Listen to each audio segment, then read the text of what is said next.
ایران اسرائیل جنگ کو لے کر دنیا نے بہت سے مناظر دیکھے، بہت سی باتیں، بہت سی معلومات لوگوں کے سامنے آئیں، اور وہاں پر ایک کردار نے پوری دنیا کو چونکا دیا،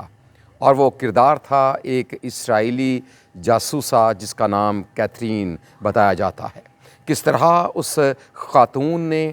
ایران کے اندر رہ کر اعلیٰ حکام کے ساتھ، فوجی افسران کے ساتھ، سائنسدانوں کے ساتھ، ان کے گھرانوں کے ساتھ،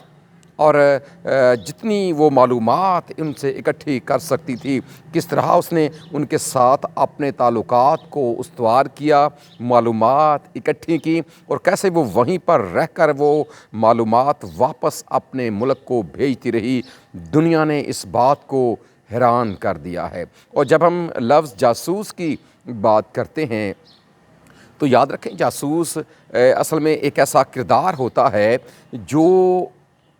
اپنے ملک کے لیے خفیہ طور پر کام کرتا ہے۔ اب یہ کردار شخصی بھی ہو سکتا ہے، یہ کردار اجتماعی بھی ہو سکتا ہے۔ اور جب ہم اس لفظ کو سیکھنے کی کوشش کرتے ہیں کہ اصل میں یہ لفظ ہے کیا، تو اردو لغت کے مطابق جاسوس عربی زبان کا لفظ ہے، اور اس کا مطلب ہے مخبر، اس کا مطلب ہے سراغ رساں، اس کا مطلب ہے رازجو، جو راز جانتا ہے۔ وہ شخص جو ایک ملک کا سرکاری راز دوسرے ملک کو پہنچائے، اور اس کو انگلش میں اسپائی کہا جاتا ہے، اور اسپائی کا مطلب ہے a secret agent employed to watch others. اور پھر جب ہم اس کردار پر غور کرتے ہیں، اور خاص طور پر اس خاتون کے کردار پر غور کرتے ہیں کہ کس طرح پہلے اس نے مذہب تبدیل کرنے کا ڈرامہ رچایا، پھر کس طرح اس نے ایک شادی بھی کی، اور پھر کس طرح اس نے ایران میں آ کر سب کے اعتماد کو جیتا، یہ واقعی ایک حیران کن بات ہے۔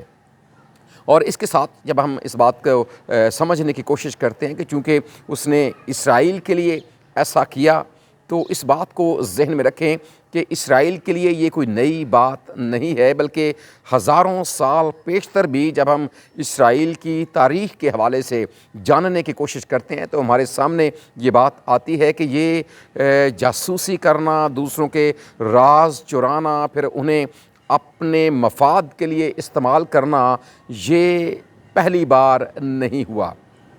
اور جب ہم اس بات کو سیکھنے کی یا اسرائیل کی تاریخ کو جاننے کی کوشش کرتے ہیں، اور ظاہری سی بات ہے کہ بطور ایماندار پھر ہمارے سامنے جو ڈاکومنٹ ہے وہ خدا کا پاک کلام کتاب مقدس ہے، جس میں اسرائیل کی تاریخ بھی قلم بند کی گئی ہے۔ اور سب سے پہلی بار بائبل مقدس میں ہمیں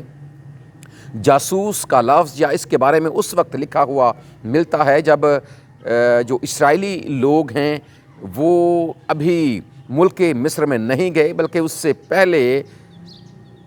یعقوب کا بیٹا یوسف وہاں پر جو غلام بن کر گیا،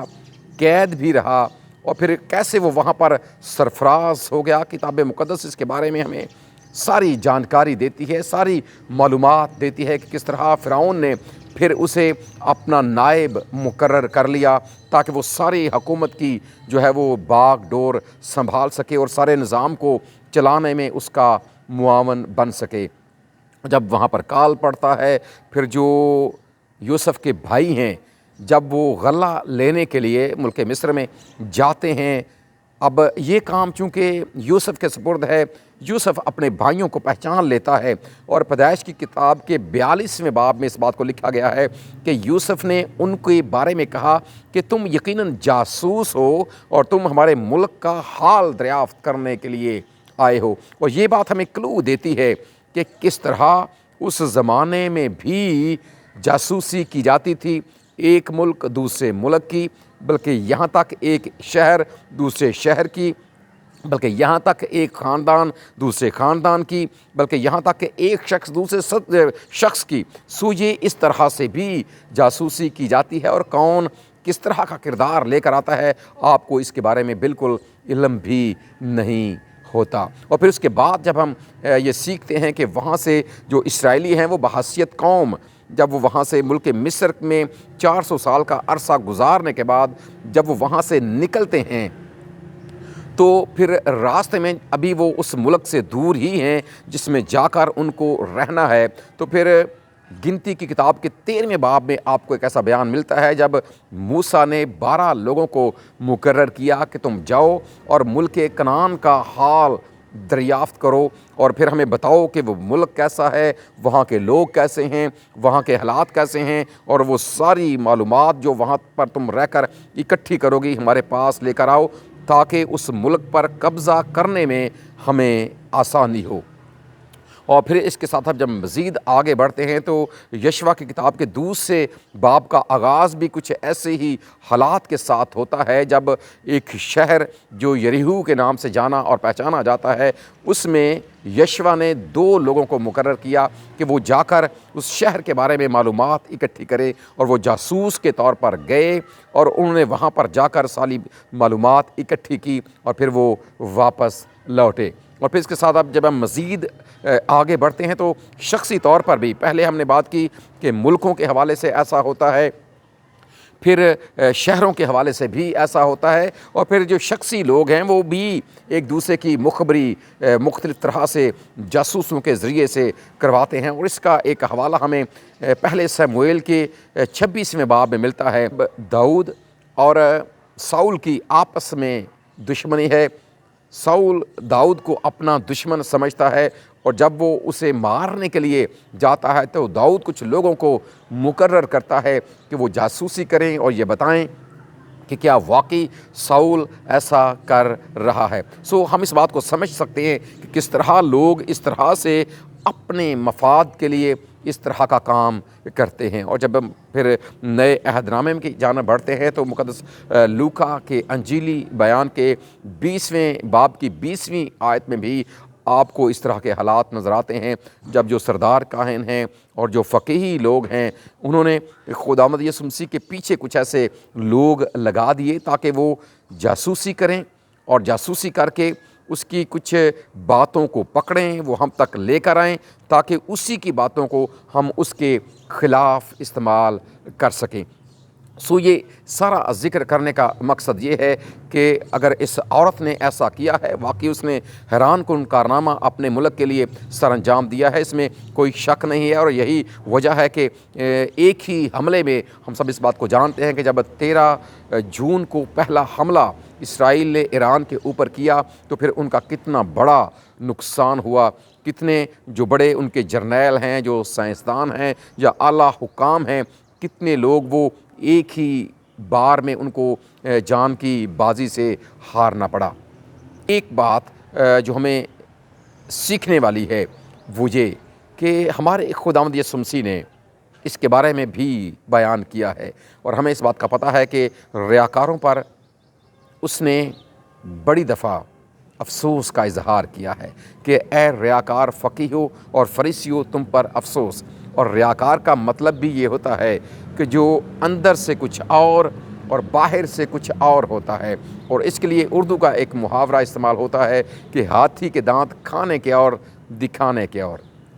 پھر ایک اور محاورہ بھی ہے کہ بغل میں چھری اور منہ میں رام رام۔ جب آپ ان باتوں کو اپنے سامنے رکھ کر اس عورت کی بات کرتے ہیں کہ کس طرح وہ اندر سے کچھ اور تھی، باہر سے کچھ اور تھی، ڈرامہ اس نے کچھ اور رچایا ہوا تھا اور اصل میں وہ کوئی اور کام کر رہی تھی۔ اور جب ہم مقدس متی رسول کا انجیلی بیان پڑھتے ہیں 7ویں باب کی 15ویں آیت میں میرے خداوند نے یہ فرمایا کہ ایسے لوگ باطن میں پھاڑنے والے بھیڑیے ہوتے ہیں۔ یقیناً ہمیں ایسے لوگوں سے خبردار رہنے کی ضرورت ہے، اور جب ہم ان حالات کو جاننے کی کوشش کرتے ہیں، ایسے کرداروں کے بارے میں جاننے کی کوشش کرتے ہیں، تو آج کل تو لوگوں پر اعتماد اٹھتا جا رہا ہے۔ کون کیا کردار ادا کر رہا ہے، کون آپ کی کون سی معلومات لے رہا ہے، کہاں تک پہنچا رہا ہے، اور وہ کب ان کو آپ کے خلاف استعمال کر جائے گا، اس کے بارے میں آپ بالکل بھی نہیں جانتے۔ اس کا مطلب یہ ہے کہ ہمیں انتہائی محتاط انداز کے ساتھ اپنی زندگی کو گزارنے کی ضرورت ہے، اور پھر خداوند یسوع مسیح کی اس بات کو بھی اپنے سامنے رکھیں کہ ہمیں اس طرح کے کام کرنے ہی نہ پڑیں۔ اب یہ جو ملک ہیں ایک دوسرے کی جاسوسی کیوں کرتے ہیں؟ ظاہر سی بات ہے ان کو مارنے کے لیے، ان کو شکست دینے کے لیے، لیکن اگر ایک کام کر لیا جائے کہ ہم اپنے دشمنوں کے بارے میں اپنا رویہ تبدیل کر لیں۔ اب وہ رویہ تبدیل کیسے ہوتا ہے اس کے بارے میں خداوند یسوع مسیح نے اپنی زبان مبارک سے فرمایا کہ اپنے دشمنوں کے لیے دعا کرو۔ اور جب دنیا کو یقین مانے اس بات کی سمجھ آ جائے گی تو یہ دنیا ایک دوسرے کی جاسوسی کرنے کے بجائے جب لوگ ایک دوسرے کے لیے دعا کریں گے تو یہ دنیا امن کا گہوارہ بن جائے گی۔ ہمارا خدا ہمیں ایسا کرنے کا فضل عطا کرے، آمین۔